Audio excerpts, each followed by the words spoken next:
Our guest today on Faces of the Main Line is Dr. Henri Parens. Dr. Parens is an author. He is a professor of psychiatry at Thomas Jefferson University. He has devoted his entire life to working with children that have been traumatized. Dr. Parens is also a Holocaust survivor. Thank you very much. I appreciate you coming on. It's my pleasure to be here to talk with you. I appreciate your interest. Let me take you back to September 1st, 1939. Is that when the gates of hell opened? That was a preamble to it. That's, of course, when the Germans invaded Poland and disposed of Poland in 6 weeks. The gates of hell opened when the German army turned to Western Europe and invaded Holland, Belgium, and France. And that was May 1st, 1940. That's when all hell broke loose. Your parents were divorced. Yes. So your brother Emmanuel went with your father. He stayed with my father in Lodz, Poland, where I was born, where we were, the entire family is from. And we had family in Brussels.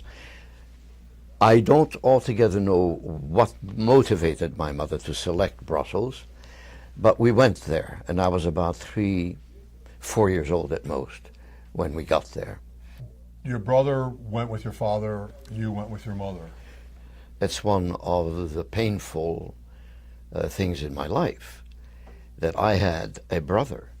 Notice that I said I had a brother, 3 years older than myself. And all I remember of him is from the couple photographs I have of him. I was about 3 or 4 when we went to Brussels, left our large family in Lodz in Poland, and on May 1st, 1940, if the German army comes into your country, you better get the hell out. In 1938, Kristallnacht being the night of the broken glass, when the Germans were given permission, and legislation has been found that they were given permission, to destroy all properties that were Jewish, including stores, synagogues, and to make Jews do things that obviously would denigrate them and humiliate them, like, scrub a sidewalk with a toothbrush, that kind of a thing. Some 90 Jews were killed in that overnight event. So your mother got the hell out? Yes. And she went to France? We went as far as the environs of Toulouse, which are in the southern western quarter or eighth of France. There we disembarked, and by the way, the French greeted us very warmly. They came to the trains with sandwiches, with water to drink, and we were placed in a village until they would decide where we go, what we do, and so forth. There were many refugees coming, so that we were quite a headache for the French. The German army that had finished Poland in 6 weeks did the same with France in 5 weeks. When they entered Paris, the French declared wanted an armistice. They didn't want the Germans to go any further than Paris. Things happened after that. You were put in a detention center?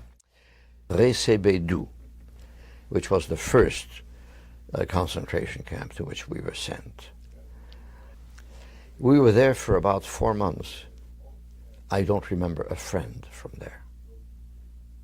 We didn't make friends. And my explanation is that we were all shocked by what was going on. Winter was really setting in. We were told in late December that we were going to be moved to another camp. We were transported by train We traveled during the night from Toulouse to Rivesaltes. The food, we were given very highly rationed diet. A piece of gray bread in the morning. At noontime, they called it soup. I assume they intended it to be soup. Warm water with a few pieces of vegetable in it. Rutabaga, actually, which is a root that they serve. The French serve their pigs. In the evening, another piece of bread and some rutabaga again, dry this time, not in soup. In the mornings, when they brought the pieces, the bread, they also brought a very watery syrup. The food was brought into the barracks in contrast to Rey-Sebedou, where we went to a dining hall. But in Rivesaltes, the food was brought to the barracks in some big containers, large containers. There were 2 men served the food. They would walk around with a canister of this syrup in it, which they would give us a spoon of for our bread. At one point, the guy holding the canister of syrup dropped it. Without a blink, both of them got down to the floor and started licking up from the floor. Because they were so hungry. So hungry. There's no way that you let that go to waste. You understand? Now, that sight was so heartbreaking that here were Jews getting down on the floor to slurp up syrup that was on the floor. What were the sanitation conditions like? When we were in Rey-Sebedou, we know we were being deprived of food, of school, of things like that. When we arrived in Rivesaltes, as I wrote in my memoirs, I felt that now we descended into the second circle of hell. And that's where I felt that we were really being dehumanized. By the way, the guards were not Germans, you understand. These were Vichy France guards, civilians who took that job. When we were moved to Rivesaltes, the situation was vastly different. Conditions in the barracks were miserable. Beds along each wall. Mattresses that were made of sackcloth. Do you know what sackcloth is? People don't use sackcloth anymore these days. Harsh linen filled with straw on 2x4s with wires stretched across. Those were our beds, a mattress on that wooden structure. We had an army blanket. That was it. If you needed to go to the bathroom, you had to go to another barrack. Now, that doesn't sound like very much in the summertime or the springtime or even the fall, but in the wintertime, it was cold, it was muddy. After it had snowed, it was slushy.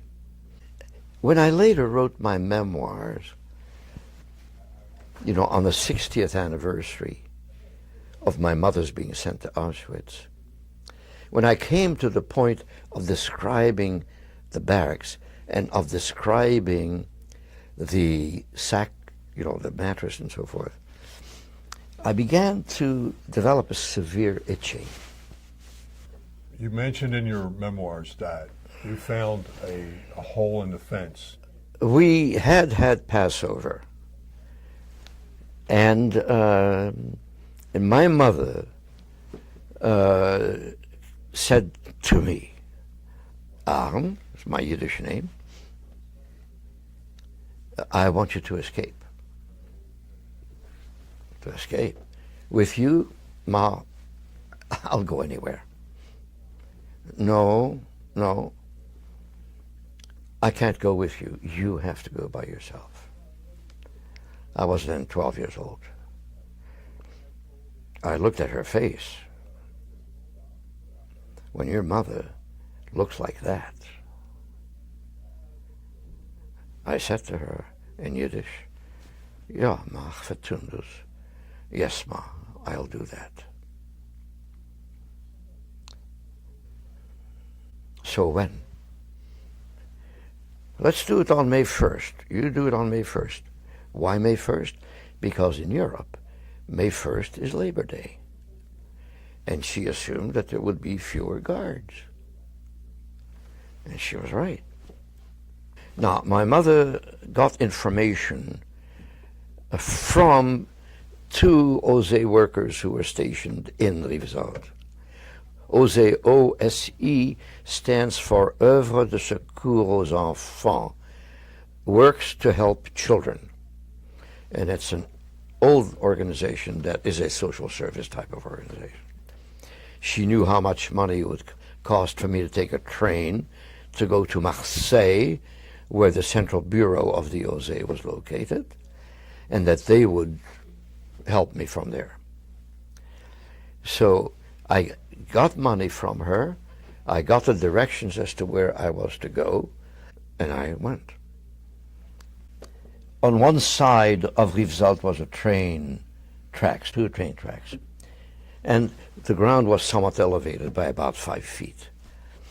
I assumed that if I can get over that 5-foot fence, so to speak, that I probably would not be as visible. So I crawled to get to that place, looked up to see if there were any guards. There were no guards there. In any case, I didn't think except to get the hell out of there. I got up and started to run like hell. And I kept running like hell till I got to some small brushes, small trees. I slowed my pace down some, but I continued to run. And finally got to the highway, which I knew would take me to Perpignan.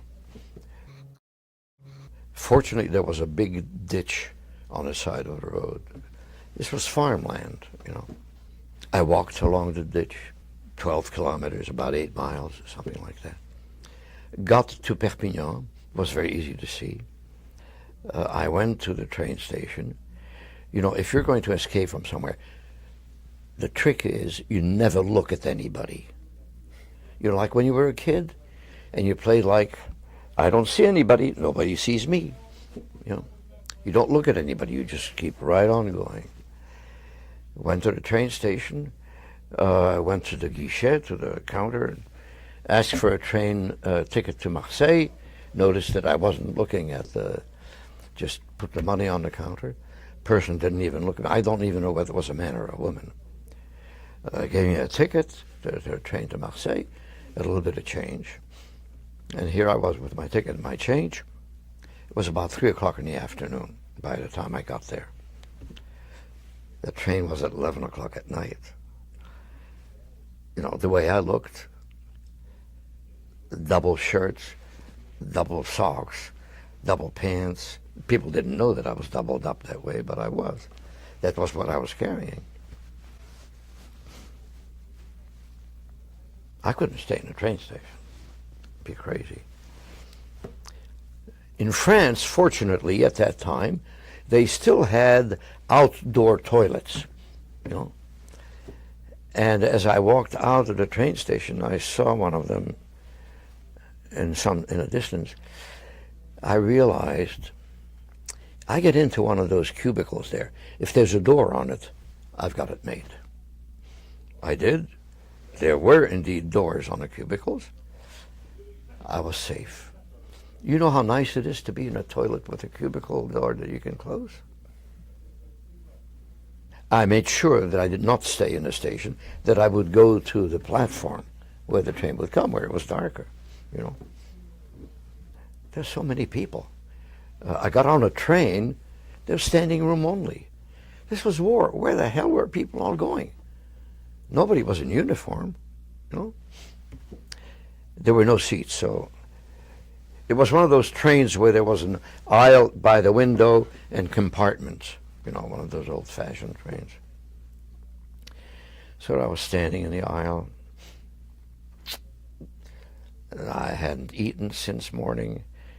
I was rocking because that's what trains do, you know. And I was almost falling asleep, but you don't dare. You're awake for the duration. The guy was standing next to me, came a little closer, quietly, and he said to me in French, "Je sais d'où tu viens. I know where you're coming from."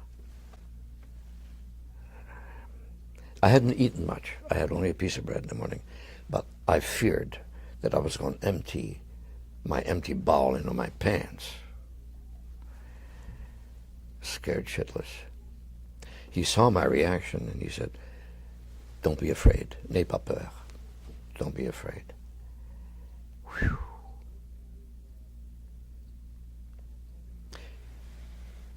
He asked me, "Are you hungry?" It wasn't a joke, he meant it. You know. I said, "Yes, oui, j'ai bien faim." He gave me my first meal at the next train stop where we all descended for a break, you know. He pulled out rations, a ration book from his pocket, and I could see that he had given me some of his monthly rationed food. I didn't know that they were rationing food then. What we were eating in the camps, you know, that didn't need rationing. Nobody would eat it.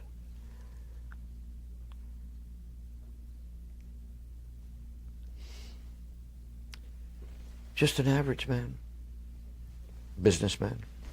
Nothing remarkable about him, except his humanity.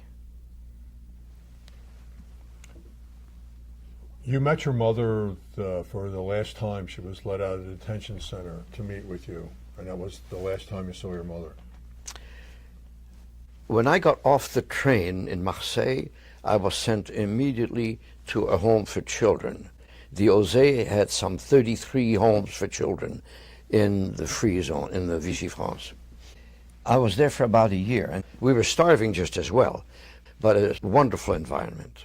The directress of the house came to me and said, "Henri, you are going to go to America." I said, "America?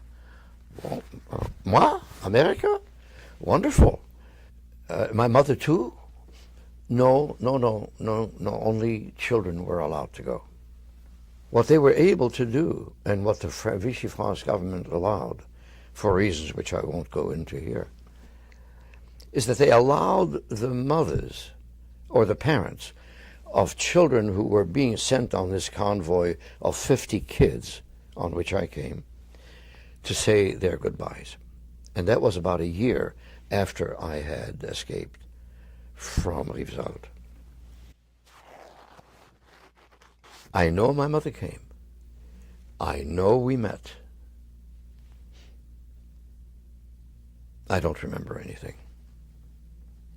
I came to America. We were on a French boat. We had to go to Casablanca because we couldn't cross the Atlantic because America was at war with Germany then. What happened to your mother after she went back to Rivesaltes? I learned a number of years later that 3 months after I had arrived in New York, my mother had been sent to Auschwitz. Not only did the Germans invade the rest of France, in a 90-minute meeting, the final solution was decided. I was sent to the Wagner family. I went through high school there, went into music school because I was discovered that I have a singing voice. I have a degree from Carnegie Mellon in music. Went into the Army for 2 years, the American Army. Served in the medical corps.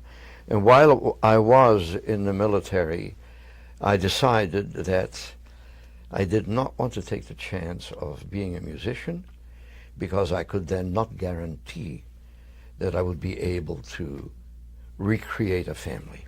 When did you find out what happened to your mother at Auschwitz? The Germans were very good. They collected all the names of all the people they sent to the death camps. Right. And there's a list. You can access that now. Have you ever gone to Auschwitz? I went to Auschwitz finally in 1979, I think it was. After you found out about your mother's death. After I found out about my mother's death. I went there to be where she had been. And two of my sons, out of the three, went with my wife and one of our grandchildren. And two of my colleagues wanted to come with us, analysts.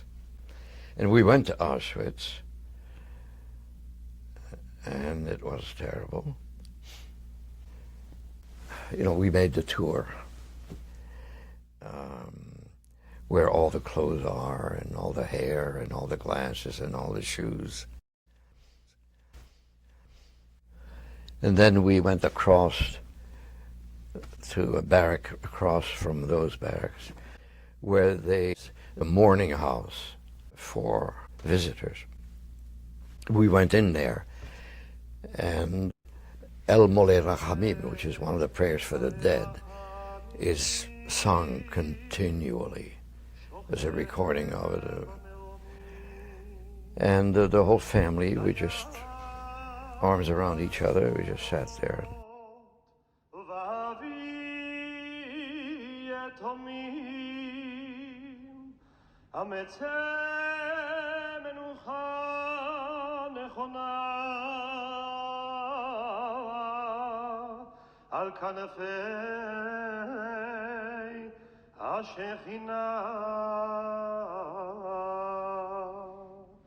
You know, as a child analyst, I decided to go into child analysis and child psychiatry because as a child I knew what being traumatized is, and I wanted to help kids. That's why I went into child psychiatry and child analysis. I found in the course of my work that some kids had been traumatized in a very different way than I had. They were traumatized at home. So many children are maltreated at home, are neglected, are physically injured by their own mothers and fathers. My mother loved me. I had a rock that I could stand on for the rest of my life. It was the enemy who tried to destroy us. Think of the kids who come from homes where their mothers and fathers are trying to destroy them. You're going to tell me that that's less traumatizing than what I went through? I was safe in my mother's heart. She was safe in my heart. Look, the Germans, we all knew the Germans wanted to destroy the Jews. What child comes into the world saying, oh, I know my mother wants to destroy me? I asked you about your mother. What happened to your brother and your father? I don't know. One of the terrible things about losing all of your sources of information when you're 12 years old is that you never thought of asking about it before. How was I to know that I would never see my mother again? But you know, I really, for the few moments we have left, I really want to point out that I feel very gratified at the work I am doing by means of my institute, by means of what I have learned. And what I was saying to you a moment ago, John, is that large group conflicts are created by what we do to each other. Now, one of the books I wrote in 2014 is called War is Not Inevitable. That title stands for the fact that when Albert Einstein asked Sigmund Freud in 1932, is there any way of protecting humanity from the menace of war? Freud, who believed that we are born with a destructive drive, said to Einstein, it is not possible because we are born with a death instinct, a self-destructive instinct, which our life instincts compel us to externalize, and as a result, we attack others who give us cause to attack them. So Freud said, if no matter what you do, the death instinct is going to make you seek out people to attack. And I say that's not true. The research that we did, a 37-year project starting with mothers and infants, seeing them twice a week for 7 years, and then follow-ups, is that it's excessive psychic pain that is activated, that is produced in children, that generates in them the wish to destroy. But they can't destroy it toward their own mother. They can't direct it toward their own mother and father, can they? What would happen? They'd be homeless. And they'd get kicked out before they even get far. So they displace it. They displace it. Oh, you insulted my mother? I'll direct my accumulated hostility toward you. And that's what we do. One large group to another large group. The French had 3 wars in 150 years just on the basis of that dynamic. That's what I want to prevent. Do you still remember the poem, The Crow and the Fox? I do. Can you recite it for me? Are you sure you want me to? Of course. En français? I don't think you can say it in English. I can't. Maître Corbeau, sur un arbre perché, tenait dans son bec un fromage. Maître Renard, par l'odeur alléchée, lui tint à peu près ce langage. Et bonjour, monsieur le Corbeau, que vous êtes joli, que vous me semblez beau, sans mentir. Si votre ramage se rapporte à votre plumage, vous êtes le phénix des hôtes de ces bois. À ces mots, le corbeau ne se sent plein de joie, ouvre son large bec, laisse tomber sa proie. Le renard s'en saisit et dit, « Mon bon monsieur, apprenez que tout flatteur vise aux dépens de celui qui l'écoute. Cette leçon vaut bien un fromage, sans doute. » Le corbeau, honteux et confus, jura, mais un peu tard, qu'on ne l'y prendrait plus. Brief translation. A fox, drawn by the smell of cheese, sees a crow sitting high in a tree with a cheese in his mouth. And the fox says to the crow, "Oh, you are so beautiful.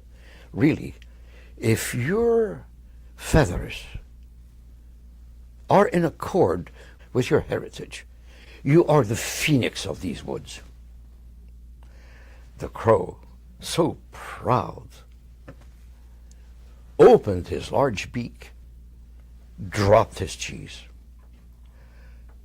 The fox seized it and said to him, "Dear Mr. Crow, learn that all flatterers live at the expense of those who listen to them." The crow, ashamed and embarrassed, said that would never happen to him again. Thank you. Thank you for the time. It was truly, in your words, a mitzvah for me. Well, thank you. It's a real, truly a gift. This is John Ricciuti. I hope you found this very educational and informative. Thank you very much, and until next time.